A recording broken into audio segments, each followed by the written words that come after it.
Christopher Estrella coming at you again with another vlog for IDH3034, Myth and Ritual in Film. This is our final vlog for the fall 2016 semester.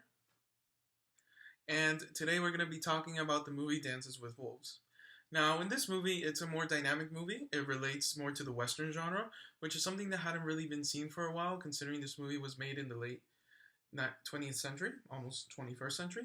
The Westerns were more of something during the mid-20th century, with a typical portrayal of cowboy versus the Indian, where the Indian was always a belligerent one, the enemy spoke broken English, just portrayed the Native American in a negative image. And usually the Native American wasn't even played by a Native American. In this movie, you actually had Native American actors, you had Native American language, Native American clothing, and portrayed the culture in a much more positive light compared to those of its predecessors.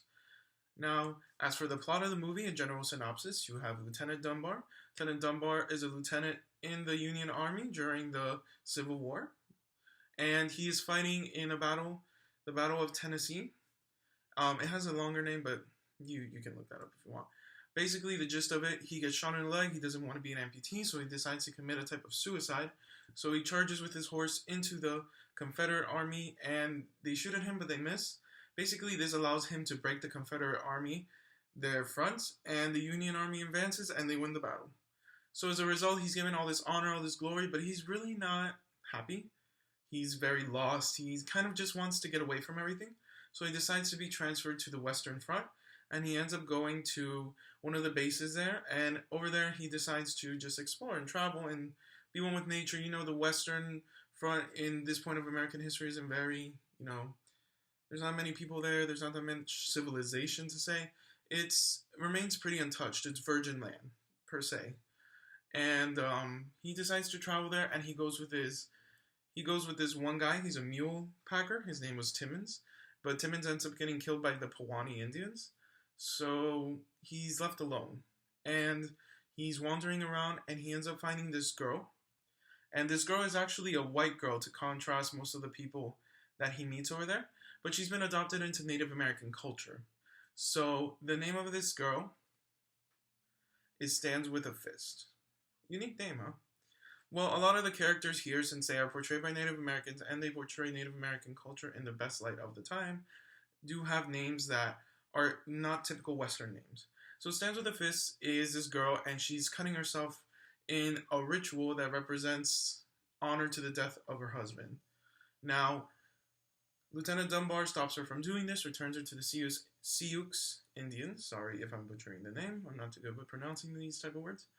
And he kind of starts to become a part of this culture. He starts to assimilate it. By a sense, he's not really that wasn't his goal. He wasn't going there to just be absorbed into it.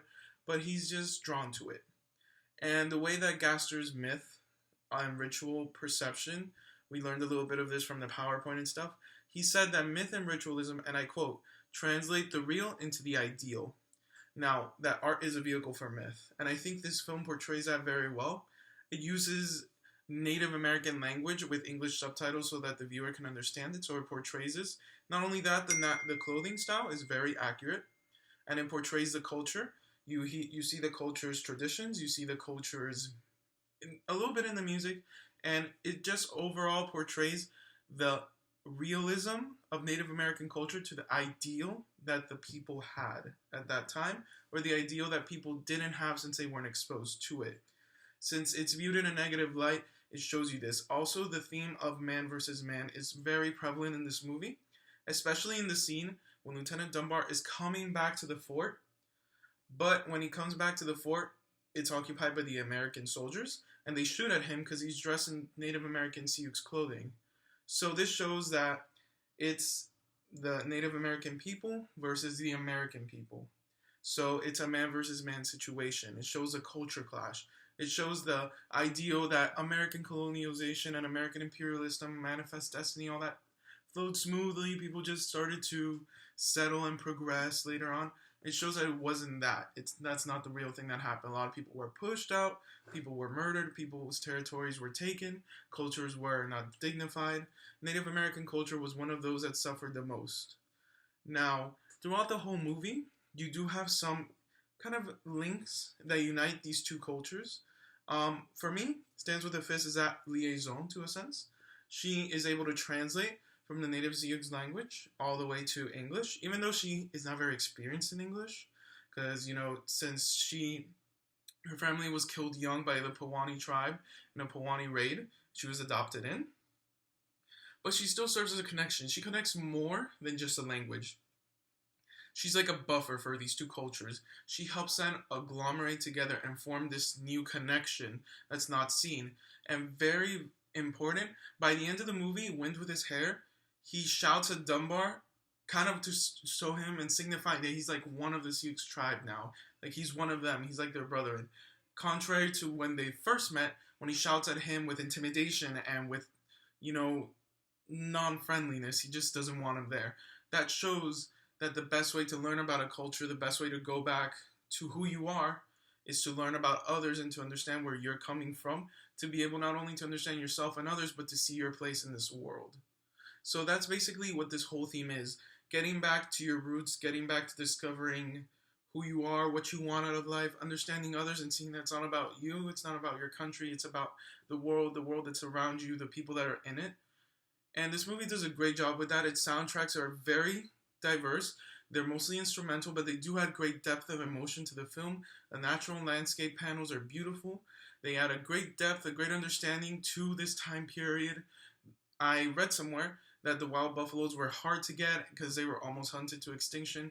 And it's they try really hard to preserve and kind of put you in the mindset to be in that time period and put yourself in this person's mentality, what he's been through, what he's going through, how he deals with everything.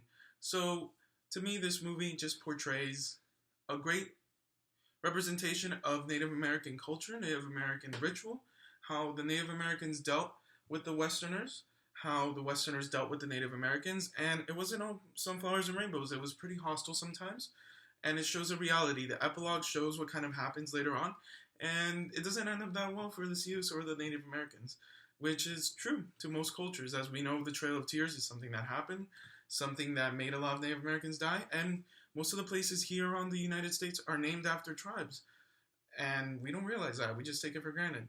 So it's good to understand where things came from and how they came, just not only to appreciate them, but to know of the troubles and to know that this movie does a good job of portraying that. There's no good guy, there's no bad guy. It's all situational, and that's something that is very gray and is hard to understand in many films. So and it's been a common theme throughout all the movies we've seen. The good guy is not always a good guy, the bad guy is not always a bad guy. It all depends on the situation. So overall, that's my observation for this film. I hope you enjoyed my critique, and I will see you guys hopefully next semester for more vlogs. Have a great break.